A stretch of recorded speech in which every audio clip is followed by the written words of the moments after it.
especially as far as criticality. I've heard stories like, all of these media companies, they don't want any criticality. And not that I think that that's like the end-all be-all of food media, but it's pretty sad that, I won't say names, but a lot of these companies, they're not allowed to write a bad review of a restaurant. It's crazy. This is Taste. I'm your host, Matt Rodbard. It was a lot of fun having Jay Lee into the studio. Lee writes for the terrific business culture publication Feed Me and files unflinching restaurant reviews and observations about the state of the food world from New York to points beyond. I wanted to have him in to find out a little bit more about his background and what got him interested in writing about restaurant culture. We also go over some of his memorable writing, including a very funny takedown of a Midtown newcomer, some buy-sell grades, and lots of love for places doing it right. I'm a big fan of Lee's work, and it was great getting to know this fresh voice on the scene.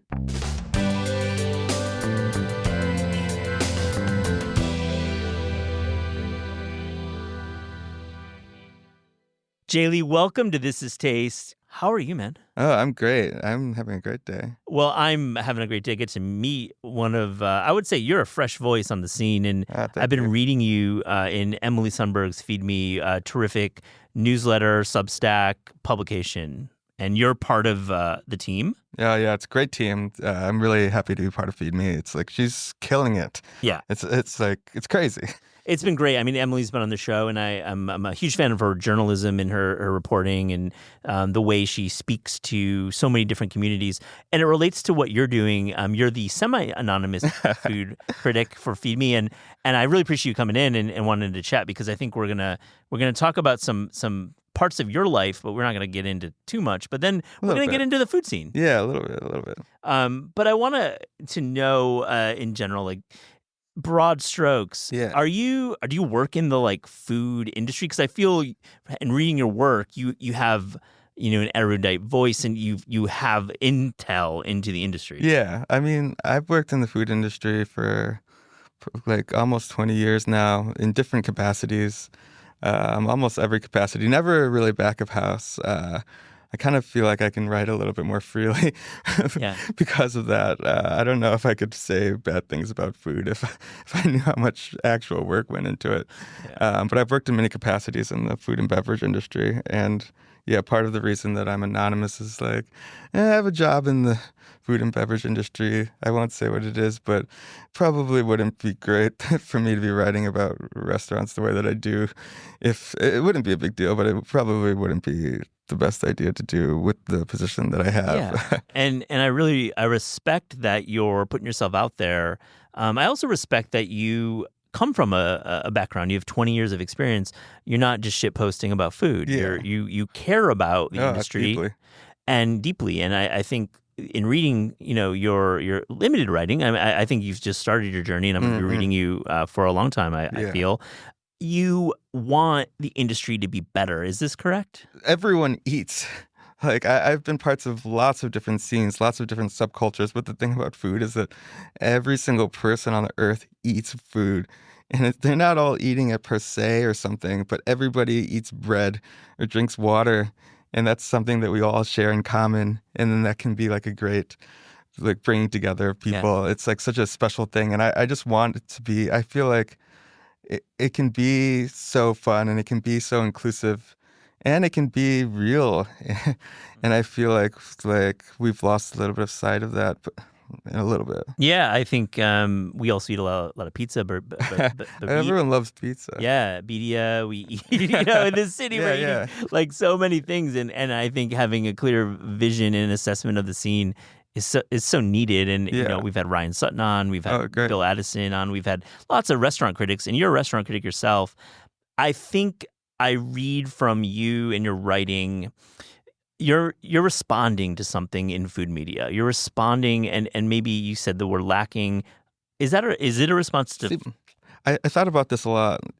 I don't know if I wouldn't have necessarily wanted to be a response to something, because I feel like I'm trying to do my thing and have my voice that sounds like me, even if it's anonymous, like an authentic voice that people can trust, that people think is funny and entertaining. That's the thing that I care about first and foremost. But like, I guess I won't mince words when I say that there are things in like food media that to me I hate, and to me is like my competition and my enemy, and to me that I would like to like be the opposite of and be like the response to. Like I thought that I would say that, like I thought I'd be coy and say that I'm not trying to like be reactionary to anything, but like the truth is that like there are things that I think can change, and not I'm not trying to be Batman or something. Like at the end of the day, I want to be entertaining, but I don't know. People can do better. We've gotten so lazy with the voices. We've gotten so like narrow with the kinds of voices, and I don't even think I'm that good. But just the fact that people respond to my voice, just because it's like a little bit different, is like enough to like speak to the fact that there's not enough diversity in voices. Yeah, no, I am drawn to your voice for that reason, and for sure, like definitely, it's an evolution, and I think if you look even 10 years ago, it's much different now, and in 10 years is going to be way different. I mean, when you say you're responding, and what in particular is the bee in your bonnet with food media? I mean, and I don't need you to like say names, and you do you, but like use the word inclusivity. What does that mean? Or food in general is just so diverse. But I feel like we've reached a point in food media. Like, I'm not gonna like say, I'm not gonna pull the DEI card or like any kind of like diversity card, but I do think it's super important. Like, I do think that I have an understanding of dim sum as an Asian American person that is different than a person that like did not grow up with that. Like, and I think that's an important voice to have on a team, or an important voice to have like critiquing a dim sum restaurant or like a Mexican restaurant. Or I think it's important to have lots of different perspectives. Not that I think food is for everybody, and that everybody has like an opinion, and their opinion is always right. But I do think it's important to have all these different voices, and I think around like 2018, 2020, like it's become like an influencer sphere or something where like rather than like it becoming a wider chorus of voices, it's become a little bit narrower, especially as far as criticality. I've heard stories like all of these media companies, they don't want any criticality. And not that I think that that's like the end all be all of food media, but it's pretty sad that I won't say names, but a lot of these companies, they're not allowed to write a bad review of a restaurant. It's crazy. It is, and I think this really does echo my conversation with Ryan Sutton, and I'm going to link to that in show notes. I think it's a great dovetail to this conversation with you, Jay, because to his point and your point, there aren't enough critical voices, and critical reviewing, which is looking at the full picture of the restaurant. And I think with Aqua, I want to get into that. The writing that you gave a negative review, and I honestly didn't really want to talk like a lot about this because there's so many other we'll cover so many other topics and broader topics, but. I just have to say, this is what you wrote in your opening. Aqua does not know who it is or what it wants. Aqua has a doorman, but no coat check. Aqua has a DJ booth, but no DJ. Aqua has a signature martini, the first on the list. Their take on the lychee-tini, but no lychees. And they're not getting them until the end of the week. This restaurant wants to be 2 restaurants when actually it's more like half a restaurant, if that. Terrific review. It was really colorful. I think the negative review can always, blows up on the internet. But I think you had a lot of really good points about maybe a big restaurant with a lot of money and capital missing the point. What did you find at Aqua? See, this is the thing is that I find especially it's such a strange thing. I guess it happens in all the mega cities in the world, London, New York. It's not so much in Chicago. But this is a restaurant with so many half-baked ideas. No one has any follow through with it. It's like amazing to me that they can get the funding to open this like I can't even imagine how many millions of dollars it costs to open this restaurant, and you can't even have a lychee for the lychee-tini. They don't have like a coat check, but they have a bathroom attendant who's asking me if I'm okay. as a kid from Chicago, I don't know if I told my dad that I went to a restaurant that I spent as much money as that restaurant cost, where like I couldn't even check my coat, where they're giving me like it's not in the reviews, but they're giving me the wrong glasses of sake like a few times. No one knows what's going on at that Yeah. restaurant. The food's not good. They're bringing us the wrong dishes left and right. They're charging us for stuff that wasn't on the check. Like I'm amazed that this kind of thing can exist, and it's like I don't know, it's really hilarious to me. Also, I think that's like part of the problem with the food culture in New York is that it costs so much money to run a restaurant in New York that so many like small, like in Chicago, like we can have like a Mexican family open a restaurant and it's popular and like open another restaurant. There you can kind of do it in Queens, but even Queens is getting too expensive.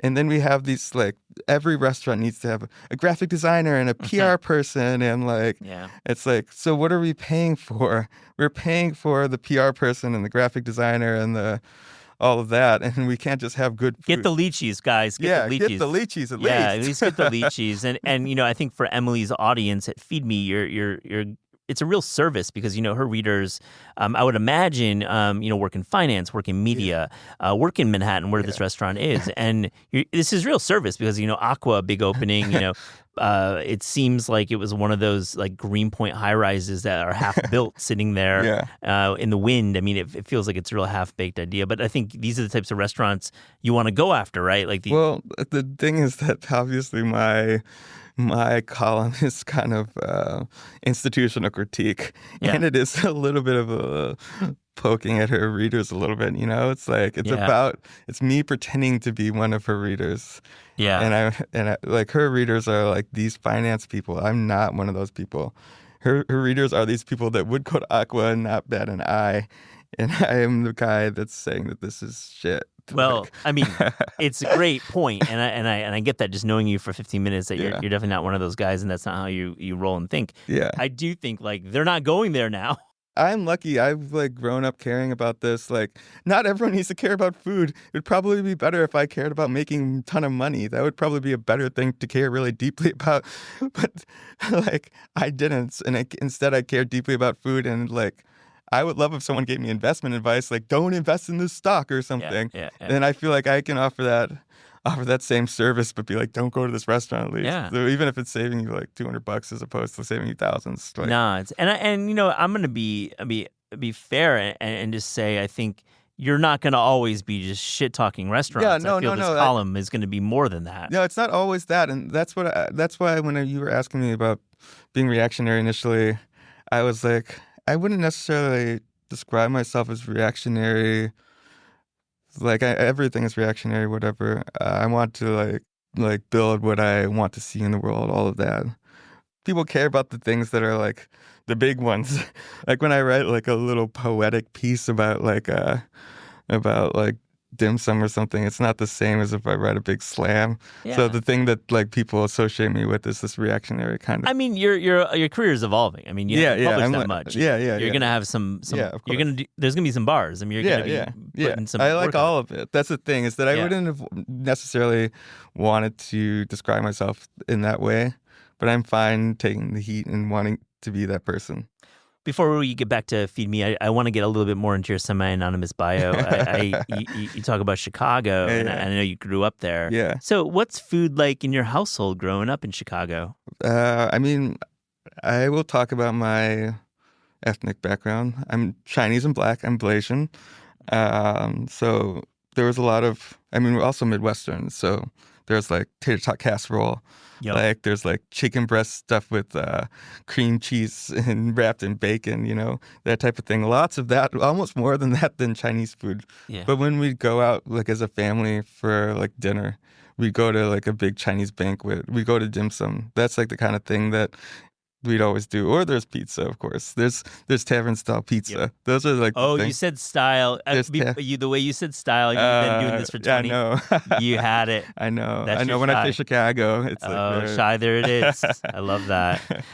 In dim sum and tavern. Yeah. Great. I have a very provincial accent. I mean, it's beautiful. And are you a Millie's Pizza in the Pan guy? Are you a Pat's guy? Are you the thing is going that south? Like, I like I'm from the South Side.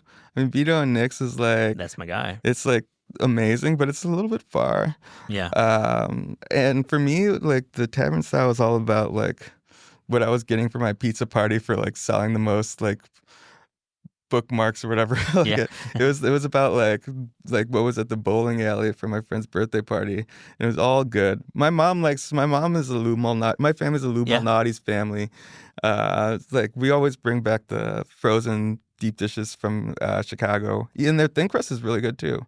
Oh yeah, definitely. And Lou's is great. Like, Yeah, you know, it's an very amazing consistent. institution. So consistent. It's like Din Tai Fung, but pizza. Yo, It's so good. that's a great call. It's a great analogy. I think Lou's, and you can get mail order Yeah. sent to you. Why don't they have it in Chicago, New York? I know they're a Chicago family. You know, I don't know if they don't need New York. They don't is what need I'm it. saying. Yeah, they have Gold Belly. Yeah, they have Gold Belly. They got Gold Belly. Let's go back to some broader topics. You know, this idea of the food fluencers It's hard to say. versus the critics. It is hard to say, but I think we know what they are. Yeah. You know, this idea, and you wrote me, you're working on a piece now. I've not read the full piece. But I've never. you wrote me some broad strokes, and you were talking about the idea of the food fluencers kind of like draw to this idea of texture over taste. I thought that was really interesting. I'd like to hear more about that. It's a loose idea. It's something that you haven't read, and I've am like typing words and trying to feel my way about how to say it. Yeah. But it's like a thing where like all these TikTok people, when they describe food, now instead of describing the flavor of the food, they describe the texture. It's all like soft, and especially because like they're always ripping something apart or crushing something with their hands. Like it's always like a juicy dumpling that's like dripping all over their face. It's like it's perverted. It's crazy. it's like a croissant that they're like everything is stretched, everything's like ripped apart, everything's like squished, and then like texture becomes this thing that's visual that you can see in a video. And it also like it's almost easier to relate to. Lots of times when people describe taste, especially I will say I have a background in wine. It's people that describe taste like especially like wine notes or something. It's so subjective, and it's like it can become kind of boring and annoying when someone's describing something that you're not tasting. But everyone knows what soft is, or everyone knows what like pillowy is, or like juicy. So like this thing that they can see on a video, and this thing that they can actually like perceive themselves way easier. It's like actually more inclusive to them. It's not like, and so now I think that a lot of food is like starting to cater toward people like Instagram, TikTok people that like want to have more textural foods. I posted a video from Aqua that was just like everything was dripping. Yeah. Everything had to be like have a soft egg yolk or like avocado squishing around. It's like also it's ASMR a little bit. Like it's all a little perverse. It's like really fascinating thread to pull on, because it's clear that you know the visual identity of dishes is what matters, and you know talking about like the subtleties of a Korean tang or pho or you know matzo ball soup and the broth. Like we're not really talking broth on TikTok. No. And also I'll just add like, and I want to get your take, like size. This idea of like the size of food is important, and like the quantity, and it's kind of gross. Yeah, but it also I can't knock that as much because it's also like has to do with like a certain class mindset. That like it's like sometimes you go to a fancy restaurant and you're like, this is tiny. Yeah. I'm paying so much money for this. It's like I'd rather be too big. Not really. Now I complain about things being too big, but I always know that's like a place of privilege that I'm coming from when I'm being like, oh, the portions at this restaurant were too big. Like I was stuffed. Like I've more often like experienced the opposite, or in previous years or something. Yeah, I agree. That's a good point. Like it's definitely like size is plentiful, and that's cool. Like it's almost like playing for the camera, I think, is what we're kind of talking about a little bit. The recession, baby. Like oh yeah, remember all those burgers? Yeah. Remember that? Yeah. Oh no, that was a time. So let's tap into dim sum. You refer to it as your death row meal. And you write me, and you've seen like respected writers posting about dim sum, and it gets you thinking a little bit. What do you mean by that? One, I will say death penalty should be abolished. So no death row meals. Fair. You're responding. You're to right. I mean, that's no, but also like last meal sounds so sad. It's like, yeah. oh, it's like I'm on my deathbed in the hospital. I'm not going to want to eat a shumai. It's Yeah. different. I don't know. We won't get into it. Yeah, like technically it would be a challenging. It's not a good. There's not a good final word meal. for it. But I was telling you that I won't name names. They probably can identify themselves. So I don't care. Yeah. Like I saw like a big food writer posting about Nam Wah, and Nam Wah used to be great. Nam Wah is like one of the most historic Chinese restaurants in New York City, and I respect that. But they grew in like a startup way, and now their dumplings are made by machines. Like their hagaos have a seam on them because they're punched out. Like they're not crimped by hand. Like, and for me to see a food writer that I respect eating that, when they are in Chinatown, they could go walk 1 minute away and eat good dim sum.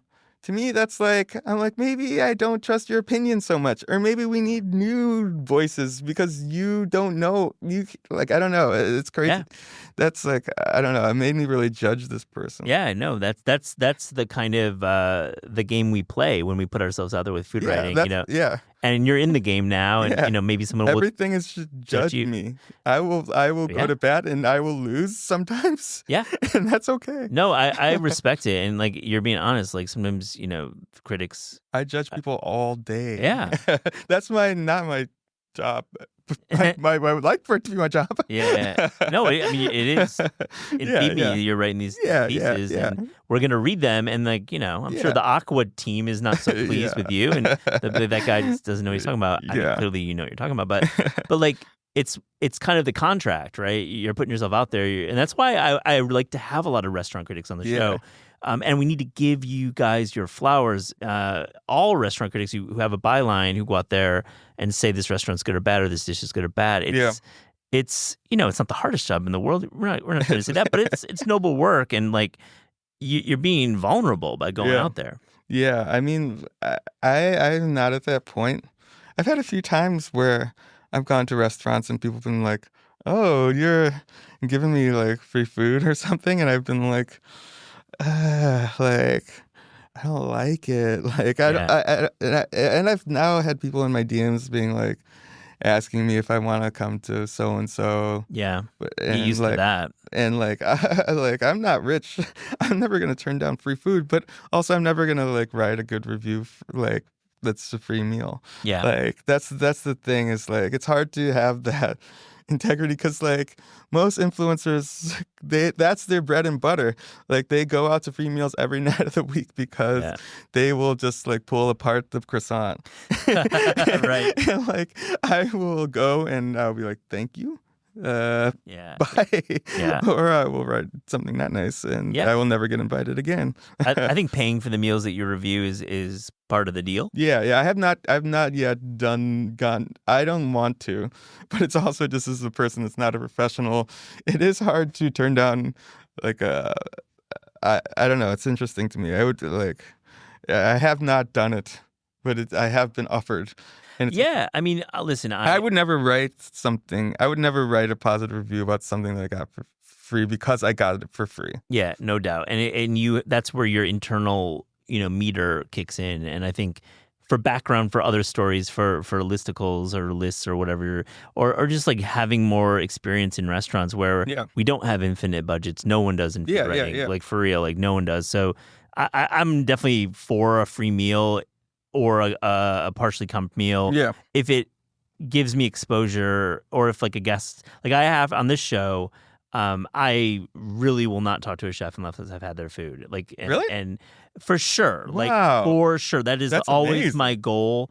I mean, that's also a flex. Well, it's I feel like, and sometimes it takes time. Like sometimes with a guest, I've had their food and they are coming to New York like 6 months later, and that's why maybe the feed looks a little random at times. Maybe they don't have a project. Maybe they're just showing up because I just can't.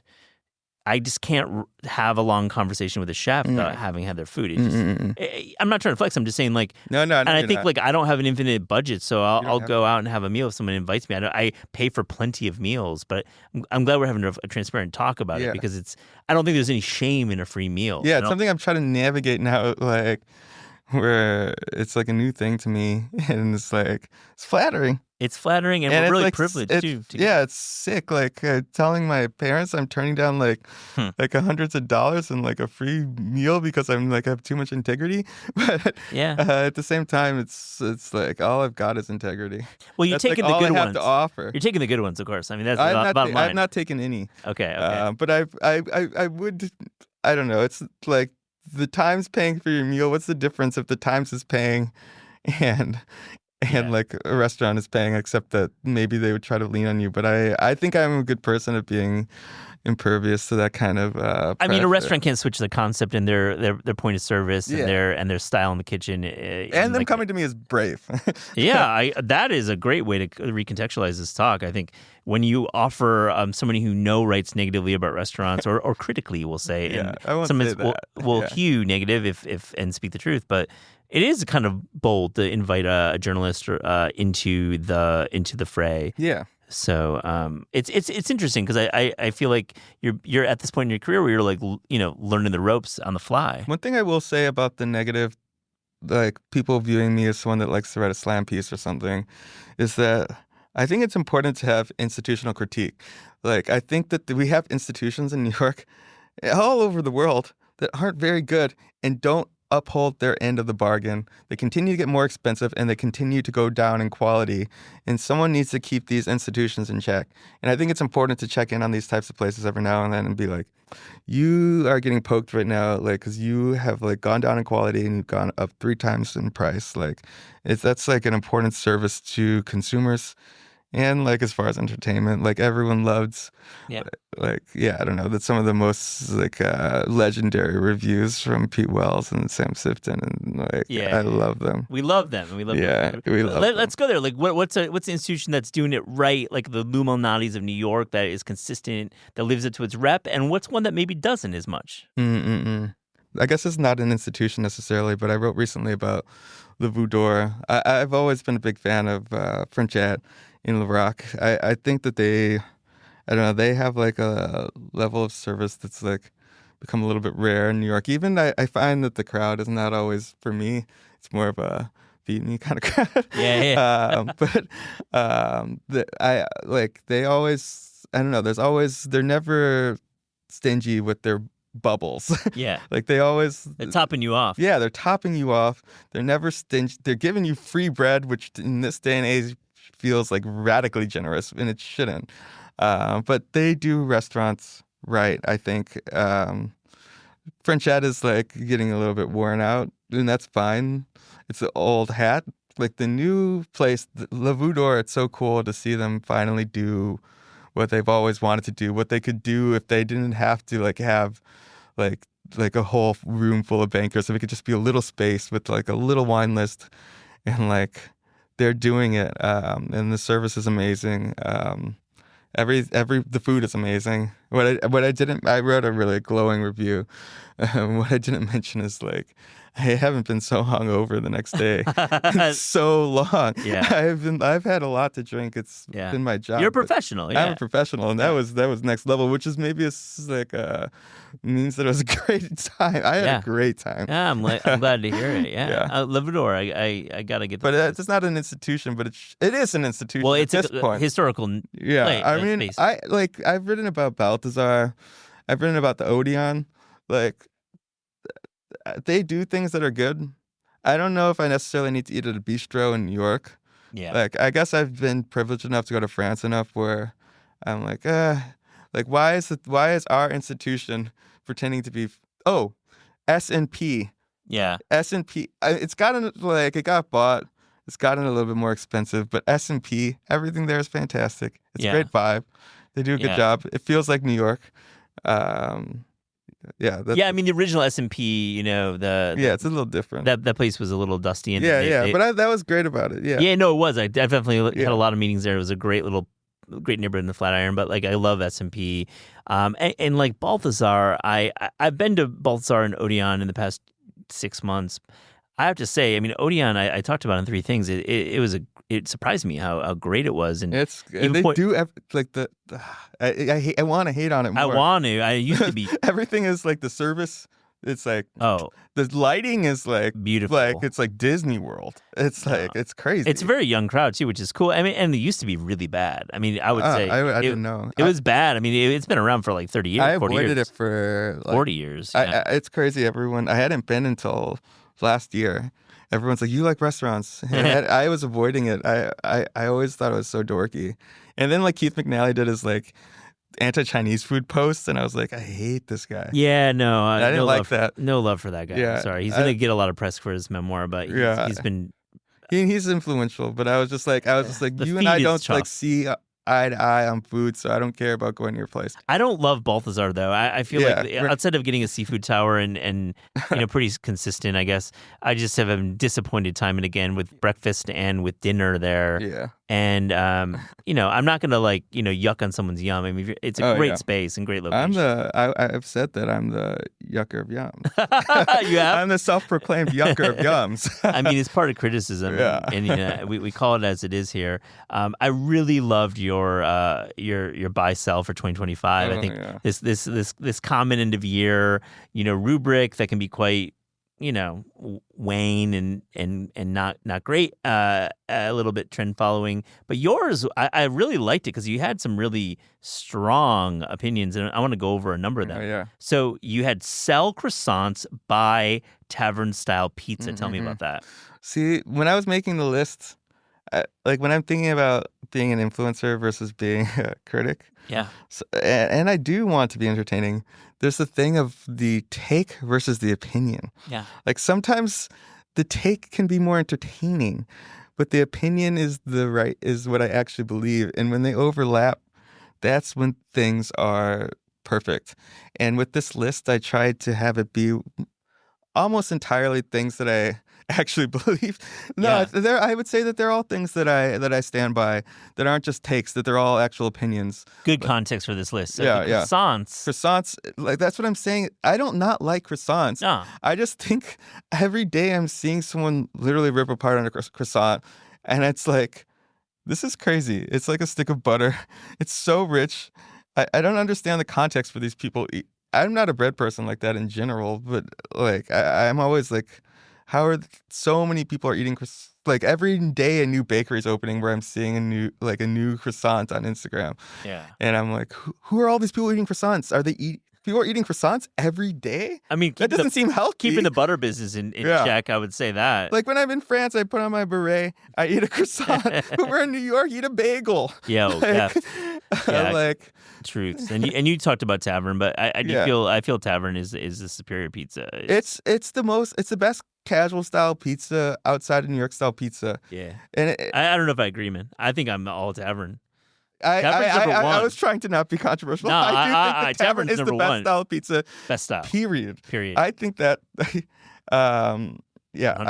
I was scared. Thank you for encouraging me. I was scared. I mean tavern. And listen, like if you've been rolling on the show, we've talked about tavern a lot. I had some guys on like thin crust. Sausage and giardiniera in Chicago. Oh my God. Pepperoni, so I would good. say with sweaty pepperonis. Traditionally served at taverns, very light bites with beer. Really, really, really thin and Vito Nick's Pats. We talk about it. But some places in New York, I think, probably do it pretty well. Yeah, I mean, I Emmett's does a good job. Good pie. Yeah. And I've heard that's like the Pizzaiolo that I know. Pizzaiolo that I really respect, he has two great pizza places in New York City. He might open a new place that's going to have tavern-style pizza. He's a Midwestern boy like us. I was like, are you friends with Scars? It's not Scars. It's not Scars. I'm just kidding. It's not, but it's going to have natural wine and tavern-style pizza. It's my dream. It's a dream, and that's a great... I hope the tavern is giving more flowers. We're moving on. Buy sake, sell omakase. Talk about that. I like that. I love sake. I used to be. I still am.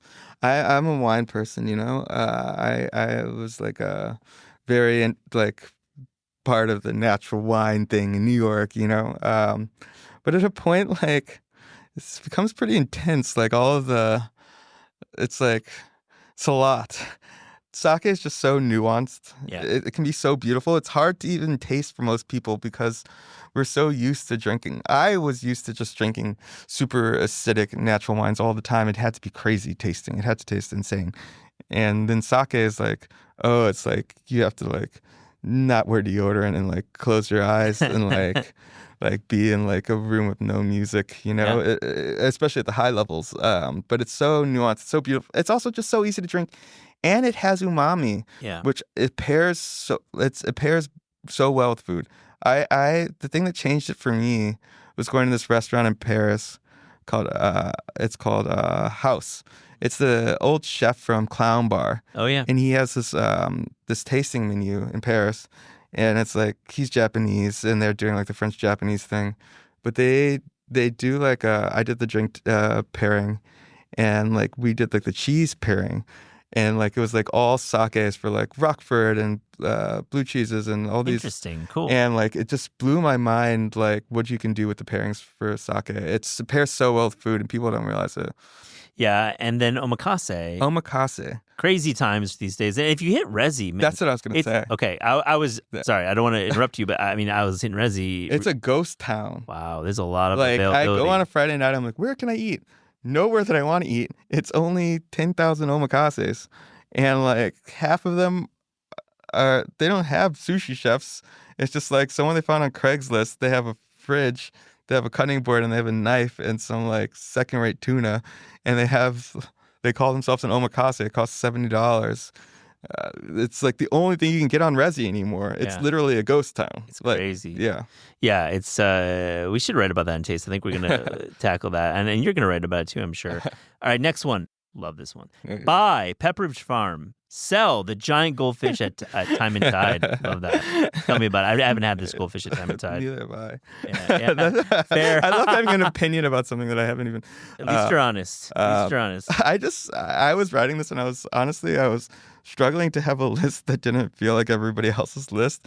But at the same time, I just bought these Milano cookies every time I'm walking through the grocery store and I go to the Pepperidge Farm aisle, I'm like, it's literally a struggle. It's a fight to not just buy any Pepperidge Farm item. Dude. And I was like, yeah, they're amazing. Dude, the Sausalitos. Sausalitos. Every Tahoe, Sausalito. Oh my God. We were messaging when you posted this because this like drew me to your writing, and you made this comparison. It's like in Japan. Yeah. It's like talk about it. It was really smart. Yeah, it's just like they are doing like every cookie they have is like spot on with texture and spot on with flavor. That's their own lane. Everything tastes perfect. I've left the bag open. I felt like for like 2 weeks. It doesn't get stale.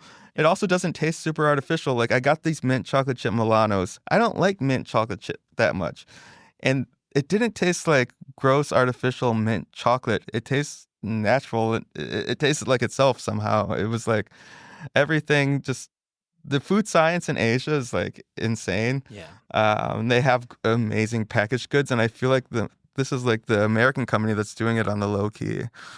Yeah, great observation, and I agree. I walk down that aisle every time at my shop, right? I'm like, yo, I gotta grab a sausage. I'm always fighting against the Entenmann's. Yo, that's a different conversation. I know. We'll get into it another time. Off mic. There's so many cookies to talk about. We can go long. All right, next one. Buy late night dining. Sell servers explaining the concept of small plate. Oh yeah. So I was scared when Great New York Noodle Town like stopped being open like late night. When it was closing at like 9, which is like.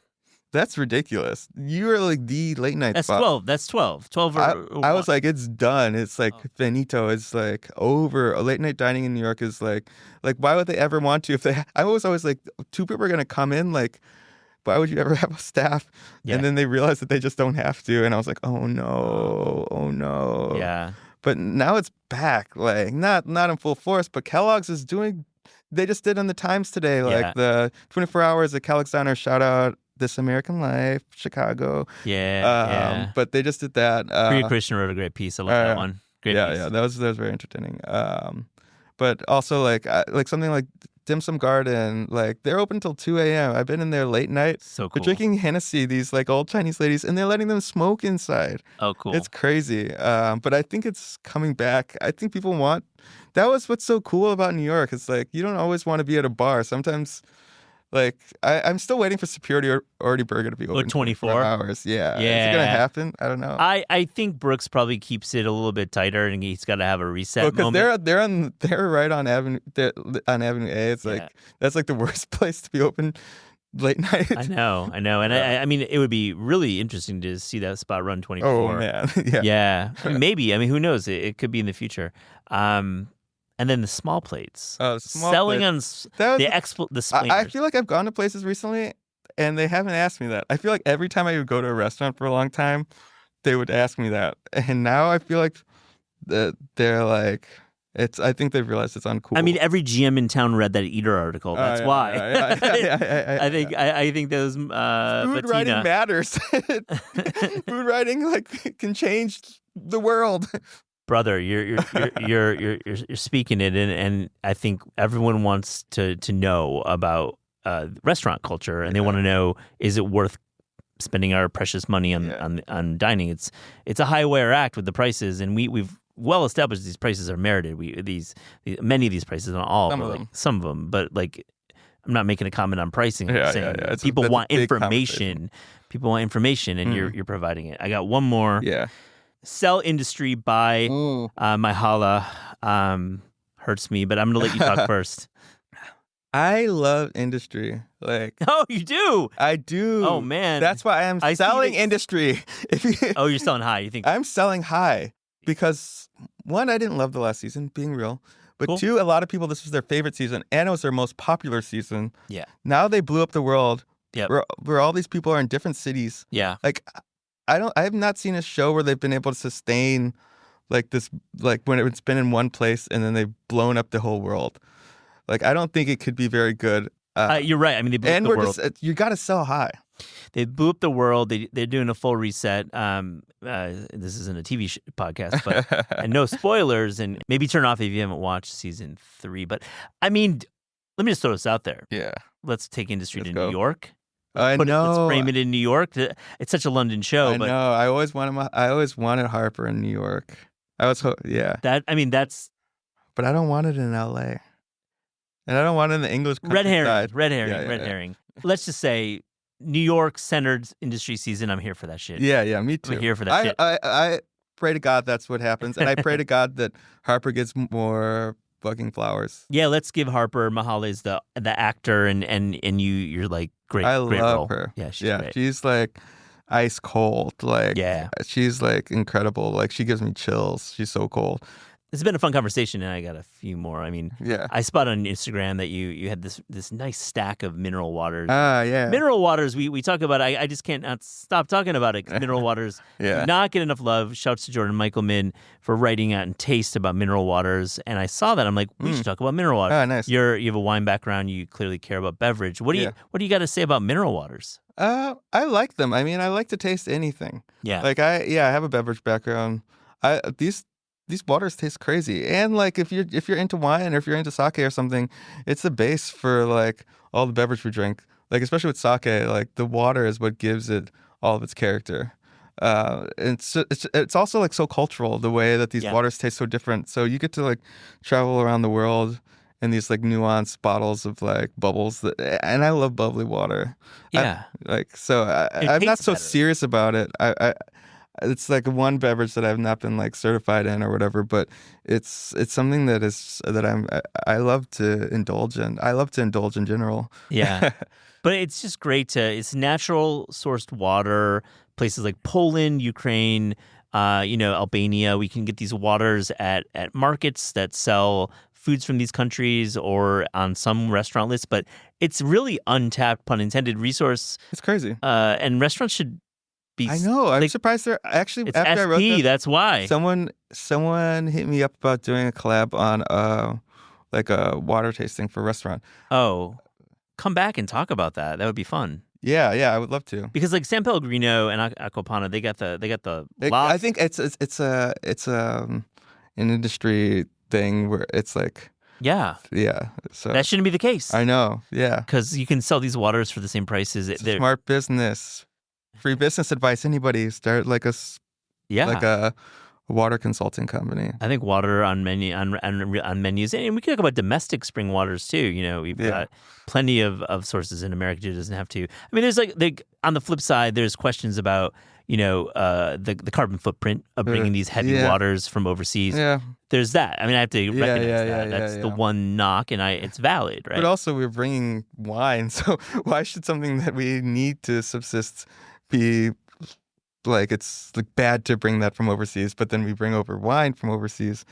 Yeah, everything is bad. I mean, bro, like if you're drinking out of an Nalgene and that's it, sure, you got that argument. But if you're drinking anything that you pop the top, I'm sorry, the argument's over. Yeah. All of this, I don't know. It's a tough argument. Yeah, it's tough. Yeah. You're heading to London soon. Probably by the time this airs, you might be returning. But I'd like to get a sense. You travel a lot. You're just in Australia, and when you're heading to London, what's on your hit list? Where are you going out? I've never been to St. John. Word. I've never been. People have been in my DMs telling me they lost their fastball. It's past its prime. The flagship or bread and wine? Some people tell me that bread and wine is better, and some people tell me that the flagship is better. I don't know. I'm getting lots of mixed reviews, but I think I have to just see for myself. And the thing is, like, guess what? I am a tourist. I think I'm gonna. I won't say that I'm gonna like it, but I think I won't see the cracks in the facade the same way that someone from London will. And it is an institution. It's an institution that changed culinary history way more than something like Balthazar. Balthazar changed no culinary history. St. John's has. Facts, for sure.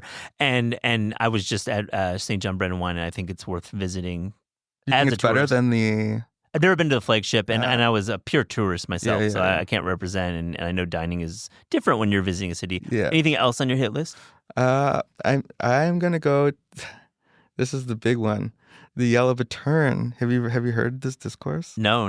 Oh, there's a big discourse going on online about the Yellow Bittern.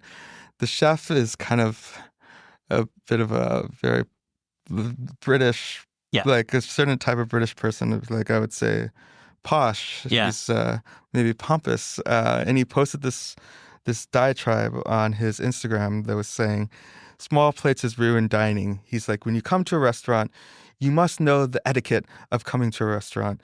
You must wet your tongue with a little bit of Beaujolais, and then you must have like a little bit of cheese to wet the palate, and then you must have a pie to satiate the tummy, and like this whole thing. And everyone is like, he basically was just being like, people who come to my restaurant are cheap. And he called out all his customers. Everyone got so mad. And but everyone either says it's the best restaurant or the worst restaurant. They're only open for lunch Monday through Friday. Jay, this is lining up to be something. I know it's gonna be. There've been some good articles about it. Yeah. You gotta give it a look. Yeah, Vittles, of course. I'm sure. Jonathan Nunn and Vittles wrote like a amazing review of it. He's an amazing writer. I love Jonathan. Yeah. Good. I'm excited to have like an American, because the class thing in London is just so different than here. I'm excited to like bathe myself in this like weird class dynamic that like I will pretend to ignore. No, it's it hits different when you're walking around Soho, I gotta say. Right by. Yeah. I have to say, Rambutan, if you can make it over there. Oh, Rambutan. We'll put that on my cool short spot, list. Sri Lankan restaurant right off Borough Market. Sick. Definitely worth visiting. That would be my one London rec. I appreciate that. It's a cool spot. All right, so you're staying semi-anonymous, so we're not going to draw your illo as your face. Yeah. But I do want to ask you, because we have to draw an illo. What do you want? How do you want us to draw you? Draw me as a knife. Draw me as a knife wearing a hat and glasses, tinted glasses. A knife wearing a hat and tinted glasses. Jay, can we get a little specific about the knife? What are we talking? Like an Indian chefs? Are we talking about? I would like to think that I'm a chef's knife, but I'm a paring knife. Well, you're razor sharp. Yeah. I want to be like more nimble. I like to be more nimble. Nimble. You're getting into tight spaces. I like that. On This Is Taste, we ask guests about their discerning taste. So to close this interview, here's a little rapid fire. Fast and Furious taste check. Are you ready? Yeah. The best fruit. Mango. Definitely mango. Mango. Yeah, I wanted to have an interesting response, but mango. No, it's mango's the best. Period. Love that. Worst vegetable. Worst vegetable. The worst vegetable I've got the take and I've got the answer. The answer is bell peppers, green bell peppers. The take is artichokes. I think I agree with both, but do tell me why. Artichokes, people love to love artichokes, but they would not love them if they did not look so beautiful and if they weren't so hard to eat. I've never encountered an artichoke that was worth the time and effort. Yeah, word. And then I mean, bell peppers, like Bell peppers are gross. I mean, I like them like on a sausage. I like them on a tavern style pizza. oh yeah, Yeah, but they are. I don't know. It's cool that everyone's into Jimmy Nardellas and stuff, and they realize that there's a better world out oh there. yeah, Jimmy Nardella. Yeah, buying that. Yeah, definitely buying ringing bells. Jimmy's. All right, your favorite city outside America to visit for food? This is where I have the answer and the take. The answer is Tokyo. The take is Toronto. Oh, word. Yeah, Explain. Tokyo is amazing. It's obviously best food in the world per capita. You can get the best pizza. You can't get the best Mexican food probably, but you can get the best everything else. Yeah. Toronto, it's the most diverse food city I've been to. It's like Chicago, I think is pretty diverse, but it's segregated. Yeah. Like Toronto has like ethnic food that I've never even heard of before. Like the first time I went to Toronto, I was like, what is Etrigan? You know? Yeah. Yeah. Their diversity and it's all great. I don't know. It's really a cool city for food. And it's close to New York. Yeah, I know. It's a short ride Yeah. in Canada. We can get up there, drive up there even. All right. A restaurant you wish you could bring back from the dead. Okay, I got Village Yokocho. Oh, Village Yokocho, legendary restaurant, perfect place, like perfect price. And like when they had Angel Share, like there was actually like a speakeasy in it. Yeah. It's like, that's goated. 2005, 2006. But yeah. my other answer is Del Posto. Ah. Del Posto is where I first learned about fancy food. They had a lunch that was like, it was 45 and then it was 60. But I would go to lunch there and be like, oh, like they put a little stool for like my girlfriend's bag. Like I spill a little wine on the table. They put a little tablecloth that's the same pattern. They line it up. That's like the first time that I ever was like, oh, like there's something higher than what I've been eating. Like this service and this level of presentation is. And with Italian food, and that's the pioneering moment for that restaurant. So in New York City, there were French restaurants that got the 4 stars, but never an Italian restaurant. And this was the first to do it. And Mark Ladner, chef, and of course Brooks Headley doing pastry. What a combination of talent in that kitchen. One more just shout out I won't. Yeah. Sambar. That's mine. If I was on the other side. Sambar. Oh my God. Second to have Sam, obviously, that's the one I wish was back literally every week. Yeah. I have to say about your choco, I love that call. It's been on the show a couple times too. Ah. And the foil yaki, I think I learned about foil yaki there and just what an array. Yeah. And it didn't fall off. Yeah, no, it was never always fall- the same. And they had such a wide variety of food. Like you could get a different menu every time, and it's always interesting. Yeah, it's always yakitori. good. You could get some fish if you wanted. Just like a great energy. Yeah, I wish, and that block down in the East Village, kind of blew up. There are a lot of gentrification or whatever, moving in, moving out of stuff, and unfortunately that we lost that one. Yeah. So, all right, I got to ask you this: your number one restaurant in New York City of last year, 2024. I already said it, Le Boudoir. Yeah, that's the one. Try not to wax poetic because it's just like I've gone so hard about how much I love this place, but they just do everything right. And like as I've said, I don't want to eat French food in New York like that, but just their level of generosity. Yeah, it feels like a restaurant that's been there forever. At the same time, it feels like a restaurant that's not afraid to do new things. It's like in the past and in the present at the same time. It's like the perfect room. It's beautiful. Like I can't think of a restaurant that I'd rather spend a special occasion at. I love that call. And you can party. Like I had the best time there. I got wasted. Yeah, I mean, had a great dinner. It's sometimes that's the sign of a great. But you can have both. Yeah, exactly. Few more. Your favorite cookbook of all time? Purity Burger, hands down. Like I'm not a vegetarian, but Brooks changed the way that I cook. Like he does fusion without it having. It's not fusion. He just uses anything he wants, like to his own delight to make the most delicious food possible. It's not like he's trying to make an Asian style like salad. He just like makes it delicious every time, and it doesn't always look beautiful, but it's perfect every time. Yeah, Like it changed the way that I cook. I love that assessment of Brooks' cooking, and yeah, it's like he's not trying to like play up any labels within Yeah, his there's cooking. no labels. It's very punk in that way, and I don't even want to say that because it's just a dorky thing to say. Nah, but it is. it's Yeah. in this format, in the audio format, maybe in written world where you don't want to say punk, but Yeah, in not this, that, but yeah. it works. It says what it is. Last one, your favorite sandwich? Oh, Jimmy John's Turkey Tom. Oh, stop. I Double J's coming in. I know, love the call. the Jimmy John's Turkey Tom. It's just the most bland food in the entire world. To me, it's the most neutral food when it's like eating like a bottle of bubbly water. It's like it's I've said that it's like made me feel like God, just like like I look at the world and I'm indifferent to it. I don't need like some bombastic huge sandwich. I just want turkey. I just want water and white bread and white meat.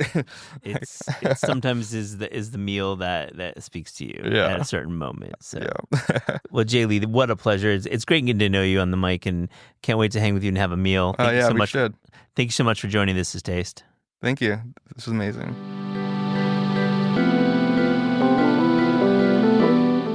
This Is Taste is hosted by Eliza Abarbanel and me, Matt Rodbar. The show is produced by Shalia Harris and Pat Stango and edited by Clayton Gumbert. Theme music by Steve Rydell. Visit Taste online at tastecooking.com and make sure to subscribe to our newsletter for updates on all cool things that are happening.